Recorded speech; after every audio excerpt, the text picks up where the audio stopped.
পিতা ও পুত্রের আমাদের কমন একটা অঙ্ক, যেটা প্রত্যেকটা ব্যক্তি আমরা এইগুলো ফেস করি যারা চাকরি পরীক্ষা দিয়েছেন বা দিবে। এই অঙ্কগুলো ছাড়া আমাদের পরীক্ষা দেওয়া অসম্ভব। তো এখানে প্রশ্ন দেওয়া রয়েছে, দেখুন যে এটা বিগত সালে বিসিএস ও প্রাইমারিতে এসেছিল যে 3 বছর পূর্বে মা ও মেয়ের বয়স যথাক্রমে 27 ও 2 বছর ছিল। 3 বছর পূর্বে মেয়ে ও মায়ের বয়স কিন্তু 27 ও 2 বছর ছিল। 5 বছর পর তাদের বয়স কত হবে এটা বের করতে হবে। তো অনুপাতগুলো দেওয়া রয়েছে যে 3:2, 7:2, 27:2, 27:5। তো এখন আমাদের বিষয় হচ্ছে যে এটা 3 বছর পূর্বে, তাহলে বর্তমান। যদি আমাদের পূর্বের বয়স বের করতে পারো তাহলে আমাদের বর্তমান বয়সটা বের করতে হবে। তাহলে বর্তমান বয়স এখানে প্রশ্ন দেওয়া আছে কত, 27/2। বর্তমান আমাদের যে বর্তমান বয়স এটা বের করব। তাহলে বর্তমান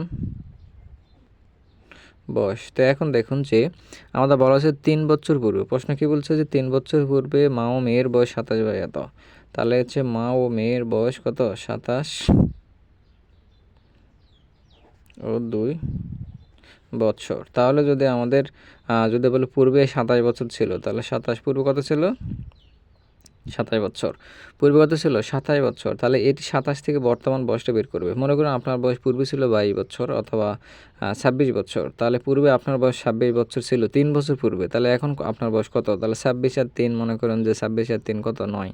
তাহলে এখানে পূর্বে বয়স ছিল 27 বছর, তাহলে বর্তমান বয়স কত হবে। তাহলে বর্তমান বয়স বের করতে হলে 3 বছর এই 27 সাথে যোগ করতে হবে। তাহলে 27 যোগ, যেহেতু অনুপাত বের করতে হচ্ছে তাহলে আমরা এখানে অনুপাত লিখতে পারি। আবার দেওয়া আছে কত, 2। তাহলে 3 বছর পূর্বে তার বয়স ছিল 2 বছর। তাহলে এখন বর্তমানে বের করতে হবে।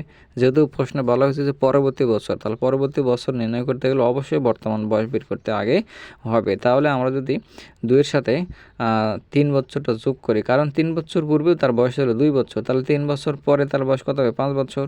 তাহলে এরপরে প্রশ্ন বলছে কি যে 5 বছর পর তার বয়স কত হবে। তাহলে 5 বছর পর ভবিষ্যতে যাচ্ছে, তাহলে ভবিষ্যতে অবশ্যই কী করতে হবে, যোগ করতে হবে। তাহলে এখানেও 5 বছর যোগ করতে হবে, কারণ ভবিষ্যতের দিকে গেলে আমাদের যোগ হয়, ভবিষ্যতে গেলে আমাদের অবশ্যই যোগ করতে হবে, মাথায় রাখবেন।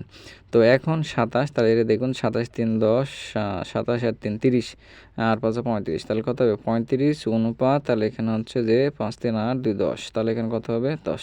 তাহলে এটার অনুপাত বের করতে হবে। তাহলে অনুপাত যদি বের করি, তাহলে আমরা যদি এটাকে ভাগ করি তাহলে 5 দ্বারা ভাগ করা সম্ভব, 5 দ্বারা উভয়কে ভাগ দিতে হবে। তাহলে 5 দ্বারা ভাগ করলে এখানে 5 দ্বারা ভাগ করলাম, তাহলে 5 দ্বারা ভাগ করলে হবে 7, 5 7 35, যেখানে এখানে 7 5 দ্বারা ভাগ করুন, তাহলে এখানে হবে কত, 5 9 10।